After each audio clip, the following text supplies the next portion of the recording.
Hey guys, welcome to this latest episode of the Zenith Fit Podcast. Now, what I wanted to talk about today was just going to be me talking to you about the whole holistic approach to health and fitness, to you achieving whatever it is that you're setting out to achieve. And my kind of ethos, Mark Davis coaching at Zenith Fit, the ethos that I approach is that we look to have a really good, focused, balanced approach to your nutrition, to your mindset, to your exercise. And then while there will be other people out there who strongly believe in strict diets, strongly believed in strict hardcore training programs, strongly believe in just getting up and doing everything and going full force and letting nothing stop you. And that's absolutely fine. Now, one of the problems I find in the health and fitness space is that if someone's got an opinion, they don't take any other opinion into consideration. They think they're right, everyone else is wrong, and that's the only way. And I feel that I approach this in a slightly different way. There is always going to be another facet to someone's life that's going to affect them in terms of if they can train in a certain way, if they can eat in a certain way, how they feel about themselves or about their kind of goals and their mission. So there's always a nuance to it. And that's kind of how my approach is to health and fitness. And I'm sure my current clients can appreciate this. And I try and give everyone the most kind of detail and attention to every single aspect that's going to motivate them and inspire them to achieve whatever it is they're setting out to achieve. But also I'm there to give them information, education, and push them when they need to be pushed. And I think it's important that we talk about that later on, about being pushed and pushing yourself out of your comfort zone, because I feel it's a very important way to improve yourself, improve your life, improve your circumstances. So first thing we're going to talk about is nutrition. Now, when it comes to nutrition and when it comes to losing body fat or losing weight, which the majority of people listening to this podcast will want to do, we have to look at this in a certain way. And there's only one way to do this. And it is, and you've probably heard it many times, a calorie deficit or a caloric deficit. Okay. Now, you can dress up that in as many different ways as you want. You can look at different diets. It could be keto, it could be Atkins, it could be paleo. All of these diets that you see out there, could be Slimmer World, Weight Watchers, whatever. They are all dressed up versions of a calorie deficit. And again, this is the thing. If people lose body fat and it's not because they've manipulated their fats in a certain way to help them lose body fat, burns body fat faster, you're in a calorie deficit at the end of the day. Long and short of it, you are. Now, whichever way you create a deficit, if you want to lose weight, is entirely up to you. You can do this by any method that you see fit. As long as it works for you, that's the right method. Okay, that's all that matters here. So again, you can kind of see my kind of logical approach to this rather than just being, you've got to do this, you've got to do this. So first and foremost, that's very important. Now, if you want to lose weight or lose a bit of body fat, be healthier maybe in general, tracking and logging your calories can be a good way to do it. Now, I've tracked and logged my calories in the past. I don't currently do it because I've done it for so long and I feel very comfortable with what I'm eating and all the foods that I eat. But basically, if you log and track your calories, it gives you the data you need to make it far easier to figure out what you should be eating, where you might be going wrong, why you're not losing weight, why you're not building muscle. If you're trying to build muscle, it gives you the data. And when we have data, it's very, very useful. A bit like money. You wouldn't just spend money without knowing how much money you got in your account. It's the same with your calories. It's good to track and log that data, okay? And that's the most important thing initially, knowing where we're at in terms of your calorie intake. Now, if you don't want to track calories, absolutely fine. You don't have to. It just takes a bit longer. It just takes a bit. It's harder to save money if you're spending money without knowing what's in your bank account, isn't it? So same with tracking calories. If you don't track them, it's just going to take a bit longer. It's harder to determine what you need to be eating in order to lose weight or build muscle, okay? So it does help in that respect. Now, again, I have people on my program who track calories. I have people that don't track calories. Again, it's entirely your decision what's going to work for you long term. Because if you're trying to do something that's not going to work long term, there's no point doing it because you're going to crash and burn at some point. Okay, very important we take that on board. It's got to be sustainable for the long run. Then, so we've got our calories in place. Then what we can do is we can break it down into the kind of more complex facets of your nutrition. So we have calories to start with. That's the first and foremost thing. Then we want to look at getting a good amount of protein into your diet. Okay, that's the next stage that I would look at. So protein rich foods. Can you get this through whole foods initially? It doesn't have to be protein shakes, protein bars. If anything, I'd probably avoid them if you can. Try and get it through whole food. So we're looking at lean meats, we're looking at fish, we're looking at pulses, this kind of stuff. That's really going to help up that protein intake. Now, why do we need to up the protein intake? Basically because it's going to help repair your muscles so they can grow, you can build more muscle definition, you can get stronger, but also it's going to keep you satiated, keep you feeling fuller. Okay, very, very important we look at that. So protein's the next aspect we look at. Then we look at your carbs and fats. So now we're looking at all three macronutrients. So we're looking at protein, carbs, and fats, protein being the number one I want you to focus on. Then what we do is we can break it down into further categories. So we can look into your fiber, we can look into your microvitamins, nutrients, minerals, all that kind of stuff. But I don't want to overcomplicate this. It can be very complicated, but it can also be very simple. So first tier, we're looking at calories. What's your calorie intake? Next tier, we're looking at protein, getting a good amount of protein into your diet. Next one is fats and carbohydrates. And then with fats and carbohydrates, again, this is personal preference as to what you want to have in your diet. Some people like to have a high carbohydrate diet, so they like pasta, rice, potatoes, bread. Okay. Other people like to have a high fat diet, so they'll eat lots of fatty meats, or they'll have avocados and nuts and seeds, all that kind of stuff. So again, it's personal preference. Now, I tend to have a really balanced kind of approach to this. I will have a good amount of protein in my diet. I'll eat carbs and I'll eat fats. I don't restrict any of them. Now, let's just delve into carbs a little bit before I move on to the next stage. Carbohydrates, what they will do is that you will probably have heard of diets where cutting out carbohydrates is the way to go. So you're looking at like keto, where you can get into ketosis from eating high fats, which is not as easy as it sounds. And there's also Atkins, which is a low carbohydrate diet. Now, the reason this works initially is that if you cut carbs out of your diet and you've been eating them, what happens when you eat carbohydrates is that you retain water. For every gram of carbohydrates that you eat, you're looking at anywhere between 2 and 4 grams of water retained in your body. So as you can see, that can equate to quite a bit of weight. Now, if you cut those carbs out of your diet, what will happen? That weight will plummet because you're not holding on to water. And then you'll be like, oh, wow, low carbohydrates, obviously the way to go. At some point, that's going to plateau off. You're going to start feeling lethargic and tired. Carbohydrates are good. Carbohydrates are a great food source. They're just nice. If you want to live a long, healthy, happy life, I'd probably suggest having some carbohydrates in your life. And there will be people listening to this go, no, he's wrong.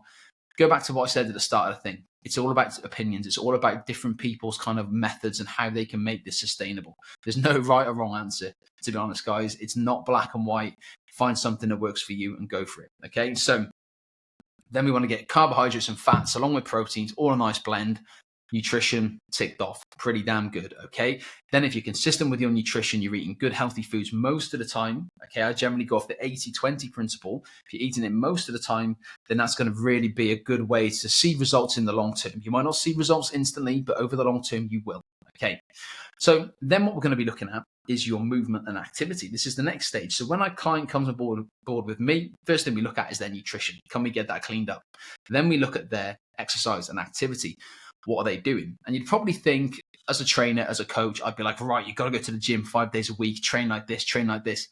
Again, I do this in a very different way. I want people to realize how to do this for the long term. So I ask them, I'm like, right, realistically, what do you think you can do during a week, exercise-wise? And they'll say, you know what, Mark, I'm not that keen on going to the gym. I'm not that fussed. I'd rather work out at home. That's cool. I build them a plan for home. I probably send them some recommendations to buy a couple of dumbbells, maybe a kettlebell, that kind of stuff. They can do body weight stuff if they haven't got the budget for that. And then I build them a program at home. And then maybe if they get more confident, as they get fitter, stronger, feeling a bit more energetic, they might think, you know what, let's go and try a gym and take things to another level. But again, it's no one size fits all. This is fully customized. So we're looking here to make this work for you long term. And with the exercise and activity, one of the non-negotiables is trying to be active. So making sure you're walking. Now, it doesn't have to be the magical 10,000 steps. It doesn't have to be that. But just be more conscious of walking. So something I do, and I've done all the loads and loads and loads over my life, and I preach to my clients to do. So when you go to the supermarket, park at the far end and walk to the supermarket. And you'd be surprised how many steps you get there.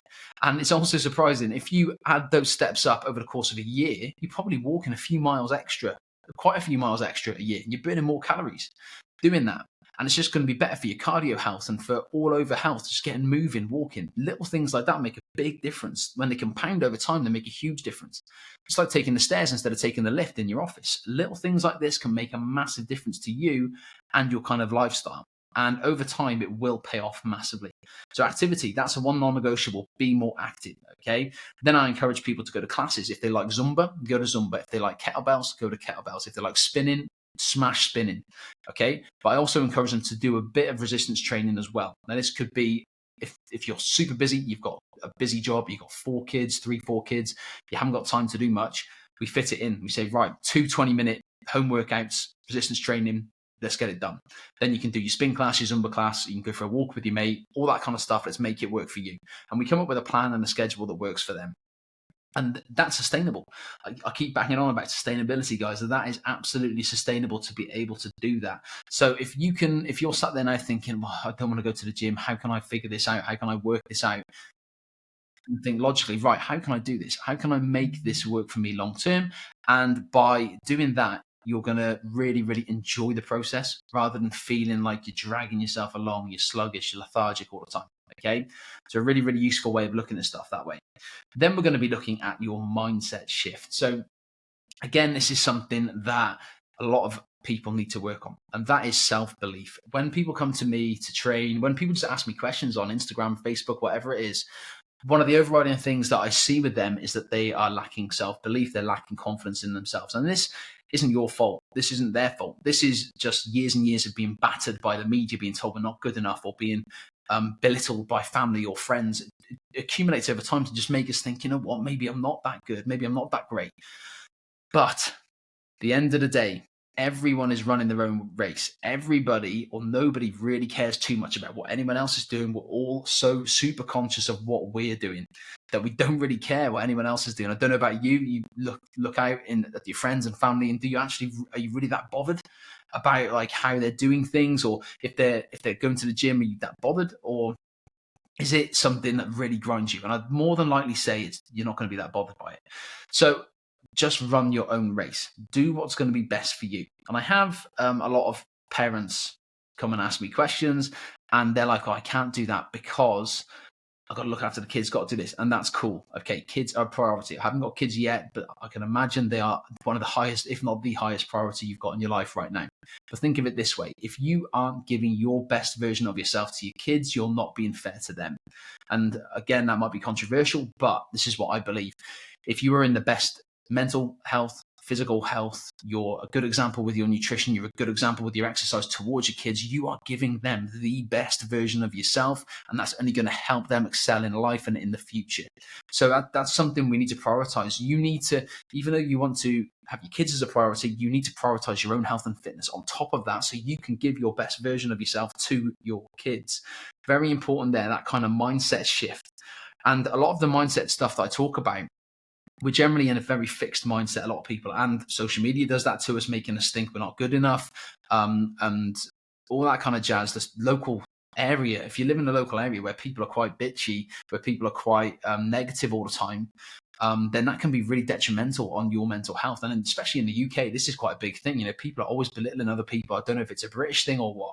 And as someone who's lived abroad for different stages of my life, it doesn't happen in different places in the world. It's a UK thing. It's a British thing, and it's weird, and I don't like it. So if that's happening in and around you, what you need to do then is remove yourself from that situation. So don't hang around with those friends, or just don't talk to them, don't associate with them. And just you've got to try and focus on improving your kind of self-worth and your self-belief, because that's the most important thing. We do all of this because we want to feel more confident, basically, and have more self-belief and more self-worth. I find that very, very interesting that a lot of other people are always trying to put people down. And when people do put other people down, it's generally because they're not comfortable in themselves. They're feeling insecure about themselves. So if you can flip that kind of mindset shift and think, right, if someone, say you're trying to lose weight, you're going to the gym or you're working out 5 days a week, and someone says to you, why are you doing that? Oh, that's a bit sad, isn't it? All that kind of stuff. And I'm sure you've been in this situation, or you've gone out for a meal. Everyone's been in this situation, by the way. You've gone out for a meal, you've opted for a salad, and all your friends are having burgers, and they're like, oh, don't be a loser, don't be boring. That's the big one. And having a salad, have a burger with us. And then you cave in and you feel crap about it the next day. Now, that is a massive one there, because people are always trying to make themselves feel better by putting other people down. So if you can flip that switch in your mindset and think, right, I couldn't care less. I'm actually just going to do this for myself. I'm going to be proud of myself. I'm going to feel better in myself. If I do this, then that's going to open the world to you. Honestly, you'll have a massive weight lifted off your shoulders. Don't pay attention to negativity. Always think positively. I am very much a guy who thinks glass half full. a lot of the time. It's very rare that the glass is empty, half empty, and there's always optimism in everything that I do. So even if something doesn't go to plan, I think, right, I'll learn from that. I won't do it again. Okay. And then we just move forward, and you keep moving forward, and don't make that same, I say air quotes, mistake ever again, and then just learn from it. And that's how we go through life. You're never going to go through life perfectly. You're going to make mistakes, but the thing is, you've got to learn from those mistakes. So in terms of your mindset, it's definitely something all of us need to work on. Our mentality towards ourselves, loving ourselves, appreciating ourselves is definitely something most people need to improve on. And this is really stemming from all the kind of issues we have with health and fitness. Social media makes us feel crap because we're seeing the 1% on there when people are absolutely shredded or in the best shape ever, or the fittest people ever, the healthiest people ever, people telling you to do this and then someone telling you to do something else. What the problem with all this is it's just bombarding you with information that you end up being more confused than where you were initially. So this is where a coach can come in, and I'm not trying to plug Zenith Fit or Mark Davis here, but this is where a coach can come in to help you get on a kind of, not the straight and narrow, but get you on a vision, on a plan to move forward with focus and clarity, because that's what we need. And it's, if you go with a method and you stick with it and you're consistent with it, pretty often that method will work. Okay. So just bear that in mind. There's so much outside information, there's so much negativity, so much confusion surrounding health and fitness, which is why a lot of people struggle. If you just ask for a bit of help off somebody, you don't even have to pay them, just ask for some help off someone. They can really help you get that clarity so you can move forward with a bit of conviction. And conviction is something we need. If you're going to get to the results you want, conviction is something you need. And we can approach this in a couple of different ways. Now, there are times when you have to listen to your body, you have to listen to your mind and think, right, I need a break, I need to step back. But there's also times when you need to push yourself. And I'm very much tilting towards the side that you have to push yourself. If you don't want to do something, you can't just sit there and allow yourself to not do it. I'm very much of the mindset, if you don't want to do something, but you want to achieve a certain goal, you've got to do it anyway. And that's helped me in the past, and that's how my mind works, and it helps my clients do as well this way. If we just sat there and I was like, I don't want to do it today, I'm going to allow myself to not do something. Human beings, we're generally quite lazy in terms of like our mindset. We want to be comfortable, and we will just sit there and then we'll do it again the next day. But like, oh, I'll start on Monday, I'll start on Tuesday, I'll start next month, I'll start on the 1st of Jan. It happens all the bloody time. If you're going to achieve something, you've got to get your ass out into gear when you don't want to do it. It's very important you start doing things when you don't want to do it. And that's how motivation is created. One of the common topics a lot of my clients talk about is that they don't have motivation all the time. There's times when they're highly motivated and they're buzzing and they get everything done, and there's times when they feel really low. And it's the times when you feel really low that's very, very important to take action, because you can create motivation. Motivation doesn't just come out of thin air. You've got to create it. Okay. Now, to create motivation, you have to do these couple of things. You have to take action, start doing something, even if you don't want to. If it's pouring down outside, go for a run, get it done. If it's freezing cold, get outside, go for a walk. If you're tired after work, but you're driving past the gym, get your ass in the gym. Okay, you've got to take that action. Then what happens when you take that action? You feel better for it. I don't know anybody who's done a workout and feels crap after doing a workout. They always feel better for it. You get the endorphins flowing. It's great. When you feel better for it, you will start to see and feel the benefits of doing that bit of action at the start. And then when you see and feel the benefits, you're more likely to take more action. And then it's a cycle. And then that cycle continues, that you'll build momentum and you'll be able to create motivation on tap. And that's key moving forward. You cannot just sit and wallow in your own self-pity and think, oh, I can't be bothered today, I'm tired, work was hard today. If you're clear on where you want to go and you want to achieve a goal, you've got to do it. You've got to go for it. You've got to take action when you don't want to do it. And it's all about building a more robust mindset there. And yes, there are times when, say you're really ill, for example, and you have to think sensibly and think, you know what, I do need a rest day today. Or if you're picking up a lot of injuries and you've got niggly injuries from exercise and gym, that's a sure sign to have a rest that day and just sit down and say, you know what, I'm going to chill today. I'll be good with my food. I'll get back onto it tomorrow. That's when you have to do that.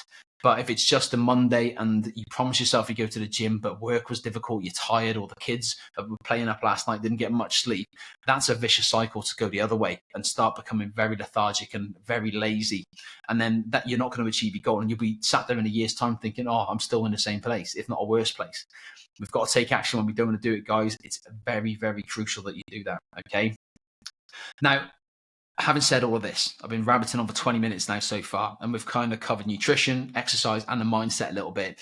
I just want to talk about the main objective. So I want you to sit there today and have a little think about why you want to either improve your body, improve your health, improve your fitness levels, whatever it is you're looking to improve. It could be mobility, flexibility, whatever it is. Have a little think about why you want to do this. And this is a practice I do with my clients all the time. So I'm sure you're sat there now thinking, so why do you want to lose weight? Just because you want to lose weight. It's normally the first thing people say. And then they're like, okay, but why do you actually want to lose weight? And what I do is I get my clients to go into what I call the 5 why system, 5 whys deep. You keep going, you keep asking why. To every answer that you give, you ask why. So a good example would be, why do you want to go to the gym? And then we'll say, okay, so you want to go to the gym because you want to lose weight. Right then, so why do you want to lose weight? Well, why do you actually want to lose weight? Is it because you want to feel more confident? Okay, but why do you want to feel more confident? And you can really get quite emotional doing this. You keep asking yourself why. It could be, for example, why do you want to run a marathon? Why do you want to run a marathon? And you can say, well, you want to prove it to yourself. Okay, so why do you want to prove it to yourself though? You can say, because I've never been able to push myself that hard. But why have you never been able to push yourself? You keep digging deeper. And then what happens then is that you really find out the overriding reason as to why you're doing this. And generally, guys, it stems from the fact we aren't confident in ourselves and in our ability to do things. That's the general kind of answer that comes from all of this. And it could stem from childhood. It could stem from teenage years. It could stem from being an adult, a comment someone said at work or a family member said. It's generally something like that we get down to the nitty gritty. And when you can find that first reason, the main reason as to why, that is all the motivation you need to do this. That is the motivation you need to strive forward. And it's a practice that I get my clients to do. And like I said, it does get emotional sometimes with some people because it's a very, very difficult and tough thing to do sometimes, is to get that deep into your emotions. But bloody hell, it pays off, guys. If you can do it, it pays off. And like I said, the majority of the time, it's a confidence issue, a self-belief issue. That's what it stems down from. But try that. Try it. To write down today. So write down why you want to, or what you want to achieve, then ask yourself why you want to achieve it, and keep going and keep going. You can go more than 5. You can go 10, 15 if you want to, wise into it. But it's a really, really useful tactic to find out your motivation and the overriding thought process and reason as to why you want to either improve your health, your fitness, your body, your mindset, whatever the hell it is. All right. Very important we look at that. So as we move forward, that is something I really want you to bear in mind, is that why. Okay. And we need to figure out the overriding reason. Just wanting to lose weight to go on holiday isn't enough motivation to change your life. If you want to change your life, just wanting to run a 10K because you want to do it isn't enough to motivate you when it's raining outside to go for a run at 6 a.m. There's got to be a main reason as to why you want to do that. So really, really useful. I use it with clients, and it's great for them because they really see the idea behind it, which is cool. But also, it's a really good way to just rejig your kind of motivation if it needs rejigging. Now, if you're on a path and you're training really well, you're eating really well, and you don't need to go into the why, you just like exercising, you enjoy exercising, that's cool. And I've got clients in that position as well. That's the position I'm in. I was chatting to a client the other day, and they asked me why I do what I do, why I train so regularly, eat healthy food. And the main reason why is because it makes me feel good, but also it makes me feel in control. That's the reason why I do it. It makes me feel like I'm in control of my life. If I go to the gym in the morning or exercise in the morning, I know that I'm in control of that, and I can be in control of everything. It kind of spirals into my day. And so it helps me with my business, with my work, helping clients, that kind of stuff. And that's why I do it, because it makes me feel in control. Long gone are the days when I wanted to have a 6-pack because of the aesthetics, couldn't give a crap about that anymore. Now it's all about me being in control of my health, my fitness, trying to optimize every single day. So I'm trying to get a little bit better every single day. And that's my reason why. And I've got clients like that. I've got clients who train because they enjoy it. They train because of the buzz they get off it. They train because they like self-improvement. They like being in control. And when you can get to that point, you will be laughing. You'll be flying. But a lot of people, it takes time. It took me years to get there. I'm sure it's going to take you, if you're at the starting point now, it's going to take you years to get there. But when you get there, you'll never stop. It becomes a way of life. And that comes from being consistent for years and years and years and years. And I know that's not a sexy way of looking at it, but if you're consistent for years, my word, you can really change your life. You can change your whole health. You can prolong your life. You can feel fantastic, energy through the roof. You'll be in control.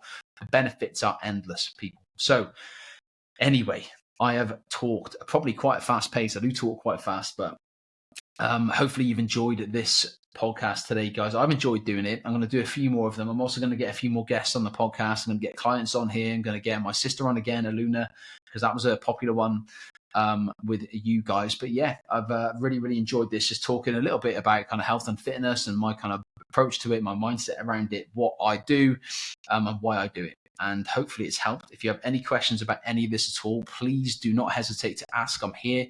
You can contact me at mark@zenithfit.co.uk, or you can find Zenith Fit on social media, or Mark Davis Online Coaching. Doing a slight little rebrand, so you can find me there as well. But guys, thank you very much. Have a lovely day. Take care, and I'll speak to you all really, really soon.